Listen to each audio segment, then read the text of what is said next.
અમદાવાદ તાલુકાના પઠાણપુરા ગામના લઘુમતી સમાજના 2 યુવાનો બાઇક લઈ કઠલાલ તરફ જઈ રહ્યા હતા।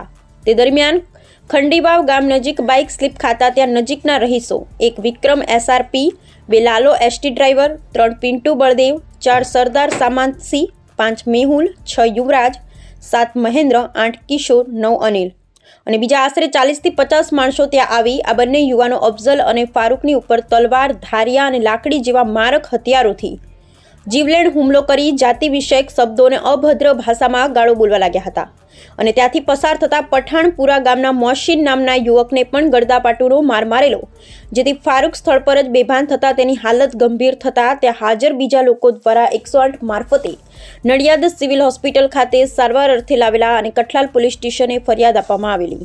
મારું નામ મોહસિન ખાન રહીમ ખાન પઠાણ, હું રહેવાસી પઠાણપુરાનો છું। હું ગયો તો ખોડીવાઈ જતો હતો। મારા ભાઈબંધો આસિફ અને ફારૂક એમને એવું બનાવ જોયું મેં કે એમને કંઈક બનાવ બન્યું છે તો ત્યાં ઊભો રહ્યો હું। મેં જોયું કે 4-5 જણા પહેલાં આવ્યા એને મારવા હતા, તે ઊભો કરીને એમને મારવા જ બાટ્યા। ફરી જેમ જેણે સાંભળ્યું એમ બધા ઘરમાંથી આવ્યા, કોઈક ધારીઓ લઈને આવ્યો, કોઈક લાકડી લઈને આવ્યો, બધા એમ કરીને બધા આવી ગયા। 50-60નો ટોરો થઈ ગયો। બધા એકા હારે બધાને મારવા માંડ્યા, મને બી મારવા માંડ્યો। મારા જેટલા પઠાણપુરાના જેટલા હતા બધાને મારવા અપશબ્દો બી બોલવા માંડ્યા કે મિયાભાઈ છો, મારો બોડિયાઓ છો, એવું બોલવા લાગ્યા અને મારવા લાગ્યા। અત્યારે મારું ભાઈ સિવિલ હોસ્પિટલમાં નડિયાદ દાખલ છે, બેભાન હાલતમાં છે। તમે શું અપેક્ષા રાખો છો ન્યાયતંત્ર સાથે? અમે એવી અપેક્ષા રાખીએ છીએ જે થાય કાયદેસરની કાર્યવાહી એમના પર થાય, જેમ બને એમ એમને અરેસ્ટ કરે।